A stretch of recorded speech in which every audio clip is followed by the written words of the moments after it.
Hello friends, how are you? I hope सब मज़े में होगे, बहुत एंजॉय कर रहे होगे हमारे ये वेकेशंस को। और प्लान की टेंशन, लेसन प्लान की टेंशन तो जैसे मैंने ऑलरेडी आपकी कम कर रखी है। तो चलो फटाफट से और एक लेसन प्लान शेयर कर रही हूँ।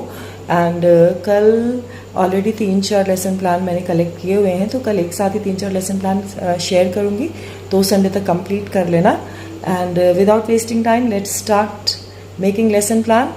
और थोड़ा सा ब्रीफ भी कर देती हूँ ये वाले लेसन प्लान को भी, जिससे कि आपको लिखने में भी और समझ आएगा और ज़्यादा अंडरस्टैंडेबल होगा एंड क्लियर होगा। As I have said, please like and subscribe my video. ये जो इनिशिएटिव लिया है ये आप सबके बिना अधूरा है, इनकम्प्लीट है।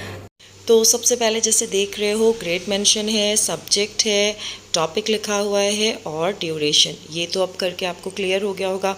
जनरल एम भी मैंने बता दिया है, हमेशा सेम ही रख सकते हो। बिहेवियरल एम, इस एम में क्या हो जाएगा कि students will be able to recognise what is light and what is law of reflection. इसके बाद टीचिंग एड्स हैं and then turn to next page. Next page में हम क्या क्या कर रहे हैं? Previous knowledge assumed. Previous knowledge, वो प्रीवियस लिखा है, थोड़ा सा मेरी डॉटर ने पानी गिरा दिया था।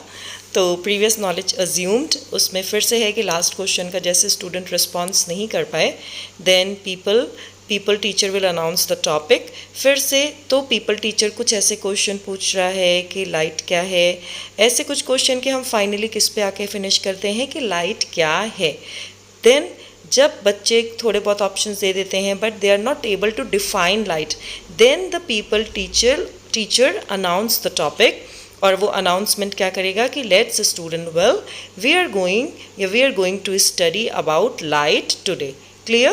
फिर से सेम हमें प्रेजेंटेशन कॉलम बनाने हैं। सबसे पहले टीचिंग पॉइंट्स हो गया, pupil teacher activities, then pupil activity और उसके बाद चॉक बोर्ड वर्क। तो जैसे कि दिखाया है, लाइट के लिए सन दिखा दिया है, पीपल लिसन अटेंटिवली।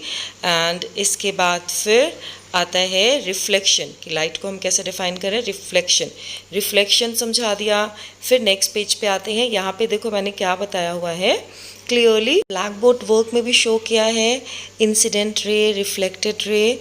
एंड फिर आता है एंगल ऑफ इंसिडेंट में सिर्फ एंगल ऑफ इंसिडेंट दिखाया है, रिफ्लेक्टेड में सिर्फ एंगल ऑफ रिफ्लेक्शन दिखाया है। और इसके बाद जिसको आई और आर से इंडिकेट किया गया है। इसके बाद फिर हम नेक्स्ट पेज पे मूव करते हैं। फिर हमारे टू लॉ ऑफ रिफ्लेक्शन आता है। टू लॉ ऑफ रिफ्लेक्शन लिखने के बाद जिसमें इंसिडेंट, रिफ्लेक्टेड और नॉर्मल सेम पे लाई करते हैं and angle of incident is equal to angle of reflection. इसके बाद आता है type of reflection. Type of reflection में 2 टाइप्स ऑफ रिफ्लेक्शन। पहला है हमारा रेगुलर रिफ्लेक्शन एंड इर्रेगुलर या डिफ्यूज्ड रिफ्लेक्शन। इसमें क्लियरली समझाते हैं कि रेगुलर रिफ्लेक्शन क्या होता है, जो प्लेन सरफेस पे होता है, और डिफ्यूज्ड होता है जो रॉक्स, कोई भी इर्रेगुलर सरफेस से ये रिफ्लेक्शन होता है। क्लियर? तो यहाँ पे जाके हमारा चैप्टर कंप्लीट होता है, टॉपिक्स कंप्लीट कवर हो जाते हैं सारे। इसके बाद रिकैपिचुलेशन में कुछ क्वेश्चन पूछ रहे हैं for revision and homework assign किया, और ये टॉपिक आपका कंप्लीट होता है। Thank you. Always say never stop learning because life never stop teaching.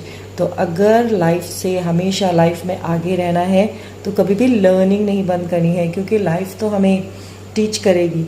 और अगर हम लर्निंग करके उसको तैयार रहेंगे तो लाइफ में हम सारे अचीवमेंट्स कर सकते हैं, क्योंकि लर्निंग मीन्स हमेशा एक कदम आगे रहना।